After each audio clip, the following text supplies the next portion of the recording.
பிரம்ம முகூர்த்த ரகசிய வழிபாடு. ஒரு எலுமிச்சம்பழம் போதும் உங்கள் வாழ்க்கையில் அதிரடி மாற்றங்களை பார்க்கலாம். உங்கள் வாழ்க்கையே மாறும். அது என்ன பரிகாரம் அப்படிங்கிறத தான் இந்த பதிவில் நம்ம பார்க்க போகிறோம்.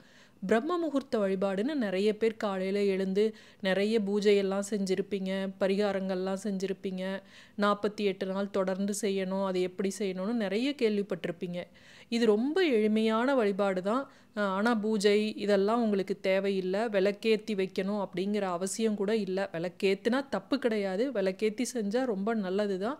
ஆனால் விளக்கேற்ற முடியல அப்படின்னாலும் ஒன்றும் தவறு இல்லை. பீரியட்ஸ் டைமில் இருக்கான் செய்யலாமா அப்படின்னாலும் அதனாலேயும் ஒன்றும் தவறு கிடையாது, செய்யலாம். 48 நாள் தொடர்ந்து செஞ்சோம் அப்படின்னா நல்ல ஒரு பலன் கிடைக்கும். அவ்வளவு நாள் என்னால் செய்ய முடியல அப்படின்னு நினைக்கிறவங்க இதை கொஞ்சம் விட்டுருங்க. 48 நாள் செஞ்சால் தான் அதனோட பலன் உங்களுக்கு கிடைக்கும். 41 நாள் 45 நாளாவது கண்டினியூஸாக செய்கிறப்ப நல்ல ஒரு மாற்றம் தெரியும். நீங்களே அதை உணரலாம். இதுக்கு முன்னே ஏதாவது பிரம்ம முகூர்த்த ரகசிய வழிபாடுகள்லாம் நீங்கள் செஞ்சுருக்கீங்களா? பரிகாரம் செஞ்சுருக்கீங்களா? உங்களுக்கு நல்லது நடந்திருக்கா? பிரம்ம முகூர்த்தத்தில் நீங்கள் எழுந்து செஞ்சப்போ உங்களுக்கு உங்கள் வாழ்க்கையில் ஏதாவது திடீர் அதிசயம் நடந்ததா அப்படிங்கிறத பதிவில் சொல்லுங்கள்.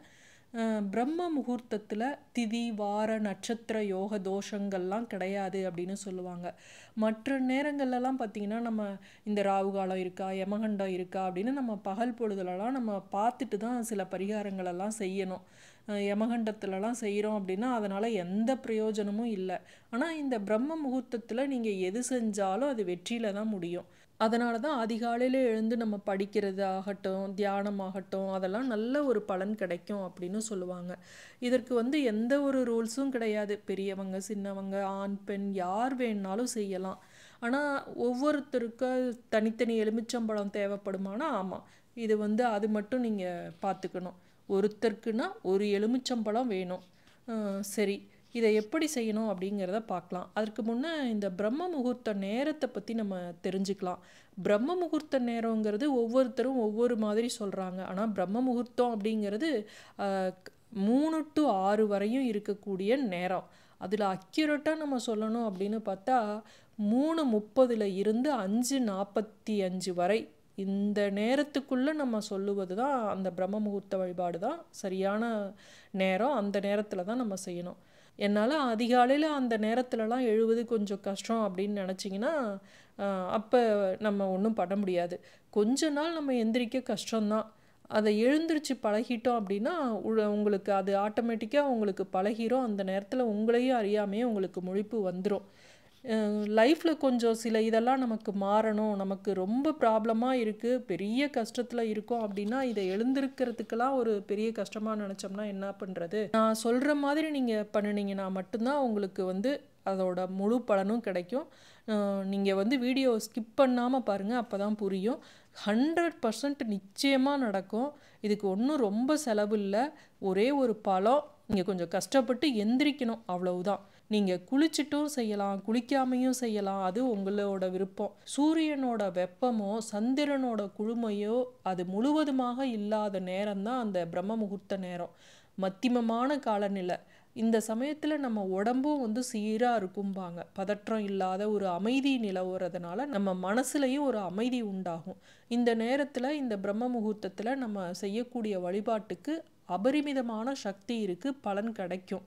இப்போ நம்ம ஒவ்வொருத்தருக்குமே பார்த்திங்கன்னா நிறைவேறாத ஆசைன்னு நிறைய இருக்கும். அது நிறைவேறணும் அப்படின்னா இந்த வழிபாடுகள் இந்த பரிகாரங்களெல்லாம் நீங்கள் செஞ்சீங்க அப்படின்னா, இந்த பரிகாரம்னு இல்லை, பிரம்ம முகூர்த்தத்தில் செய்யக்கூடிய எந்த பரிகாரத்துக்குமே சக்தி அதிகம். அதனால் அதை செஞ்சீங்க அப்படின்னா உங்களோட நியாயமான கோரிக்கை எதுவாக இருந்தாலும் அது நிச்சயமாக நடைபெறும். இப்போ 48 நாள் நான் செஞ்ச பிறகு அம்பானி ஆவனா அப்படின்னு கேட்டிங்கன்னா அது ஆக முடியாது. அம்பானி ஆகிற அளவுக்கு தகுதி உள்ளவங்களா இருந்தால் ஆக முடியும். நம்ம ஒரு கூரை வீட்லேயும் ஓட்டு வீட்லேயும் இருந்துக்கிட்டு, இல்லை ஒரு சின்ன மாடி வீட்டில் இருக்கோம், எதுவுமே உழைக்கலை, ஆனால் நான் அம்பானி ஆகணும் அப்படின்னு 48 நாள் வேண்டுனா அது எப்படி நடக்கும்? நடக்காதில்ல.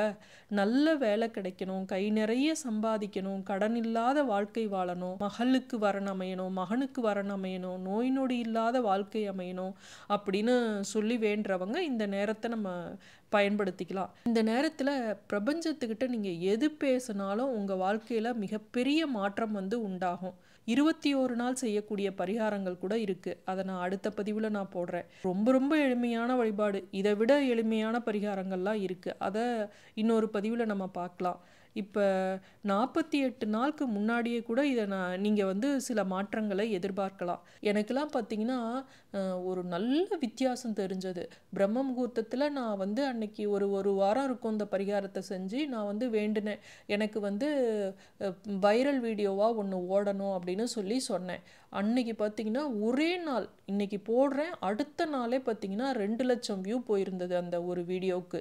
அந்த மாதிரி 2 லட்சம் வியூஸ் போகிறது அப்படிங்கிறதெல்லாம் ரொம்ப எனக்கு வந்து டக்குன்னு போனது கிடையாது. இந்த மாதிரி நம்ம என்ன வேண்டுறோமோ அது வந்து நடக்கும்.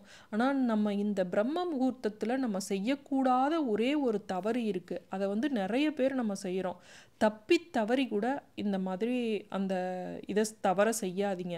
இப்போ நமக்கு நிறைய கஷ்டம் இருக்கலாம், கஷ்டம் இல்லாத மனுஷன் யாருமே இல்லை. நமக்கு கடன் தலைக்கு மேலே இருக்கும், அதை அடைக்க முடியலையே, கடன் எப்போ அடைப்போம் அப்படின்னா அந்த நேரத்தில் நம்ம தூங்கி எந்திரிச்சதும் அந்த பிரம்ம முகூர்த்தத்தில் முழிப்பு வந்தது அப்படின்னா நம்ம பல திங்கிங்கில் இருப்போம் இல்லையா? அந்த நேரத்தில் நீங்கள் யோசிக்காதீங்க. என்ன நோயாக இருந்தாலும் சரி, அச்சோ நமக்கு இப்படி ஒரு வியாதியா, இப்படி கஷ்டம் இருக்கே அப்படின்னெல்லாம் அந்த நோய், கடன் அப்படிங்கிற மாதிரி எதுவுமே அந்த நெகட்டிவ் வேர்டு வரக்கூடிய வார்த்தைகளை, திங்கிங்கை வந்து நம்ம மனசில் இருக்கக்கூடாது. அப்படி சோகமாக எதையும் திங்க் பண்ணிக்கிட்டு இருக்காதீங்க. 3 மணிக்கு முழிப்பு வந்துருச்சா, விடிய கால முழிப்பு வந்துருச்சா, நல்ல பிரிஸ்காக நான் ஹாப்பியாக இருக்கேன், நமக்கு நல்லது நடக்கும், நம்ம வாழ்க்கையில் பெரிய அளவில் முன்னேறி காட்டுவோம், நமக்கு நல்ல வருமானம் வரப்போகுது இந்த மாதம், நம்ம தொழிலில் இந்த வருடம் எனக்கு அதிக அளவு லாபம் கிடைக்க போகுது, எனக்கு இந்த வருஷத்தில் நல்ல வேலை கிடைக்க போகுது, இப்படி பாசிட்டிவான இதை வந்து மனசில் கொண்டு வாங்க. வலுக்கட்டாயமாவது கொண்டு வாங்க. நல்ல வரன் மகனுக்கு அமைய போகுது, இந்த வருஷத்தில் மகளுக்கு வரன் அமைய போகுது, எத்தனையோ நமக்கு இது கஷ்டங்கள் இருக்கும். அதை எல்லாமே பாசிட்டிவாக திங்க் பண்ணி அந்த நேரத்தில் நீங்கள் நினைங்க. இப்படி நினைக்கிறதுக்கே சக்தி இருக்குது. பரிகாரம் செய்கிறத விடுங்க, இதை நினச்சிங்கனாவே உங்களுக்கு வந்து நிறைய மாற்றங்கள் கிடைக்கும்.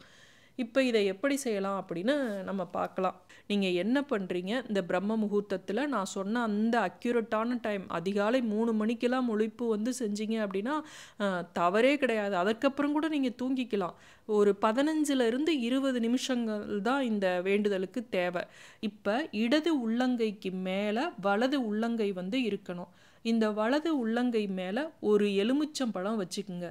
இப்போ உங்களுடைய கோரிக்கை என்னவோ, மனசில் நீங்கள் என்ன நினச்சிருக்கீங்களோ அதை வந்து பிரபஞ்சத்துக்கிட்ட, குலதெய்வத்துக்கிட்ட, உங்களுடைய இஷ்ட தெய்வத்துக்கிட்ட, முருகன் கூட உங்களுடைய இஷ்ட தெய்வமாக இருக்கலாம். இப்போலாம் முருகர் யுகமாக மாறிக்கிட்டு வருது.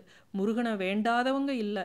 நீங்கள் முருகனையும் நினச்சிக்கிட்டு என்ன உங்களுடைய பிரார்த்தனையோ, எனக்கு நல்ல வேலை கிடைக்கணும் அப்படின்னு கையில் எலுமிச்சம்பழத்தை வச்சுக்கிட்டு, இறைவா எனக்கு கை நிறைய சம்பளத்தோடு ஒரு நல்ல வேலையை இந்த மாதம் முடிவதற்குள் எனக்கு கொடுத்து விடு அப்படின்னு சொல்லுங்க. 108 முறை கூட சொல்லலாம்.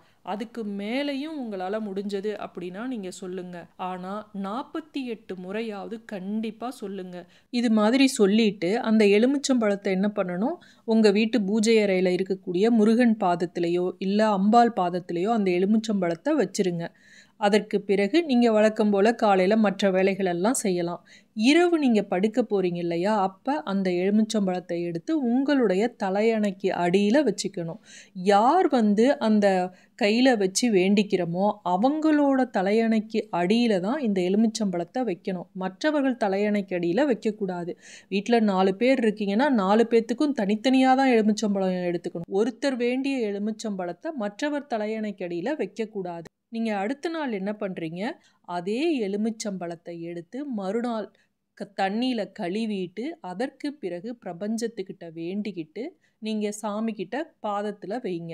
இரவு படுக்க போகும் முன் அந்த எலுமிச்சம்பழத்தை எடுத்து தலையணைக்கடியில் வச்சுருங்க. இதே போல் தொடர்ந்து 6 நாட்கள் செய்யுங்க. அதற்கு பிறகு புதுசாக ஒரு எலுமிச்சம்பழம், நீங்கள் டெய்லி மாத்திரவங்களா இருந்தால் கணக்கே இல்லை ஒரே எலுமிச்சம்பழத்தை பயன்படுத்துகிறவங்க 6 நாட்களுக்கு ஒரு முறை அந்த எலுமிச்சம்பழத்தை ஓடும் நீரிலோ கால்படாத இடத்திலோ போட்டுட்டு நீங்கள் வந்து மறுபடி புதிதாக ஒரு எலுமிச்சம்பழம் எடுக்கணும். 48 நாள் அப்படிங்கிறப்ப 8 முறை கணக்கு வரும். அது மாதிரி நீங்கள் எலுமிச்சம்பழத்தை மாற்றி மாற்றி இது மாதிரி வேண்டிக்கிட்டு செய்யுங்க. நிச்சயமாக உங்களுக்கு ஒரு நல்ல மாற்றம் ஏற்படும். மீண்டும் அடுத்த காணொளியில் சந்திப்போம். நன்றி, வணக்கம்.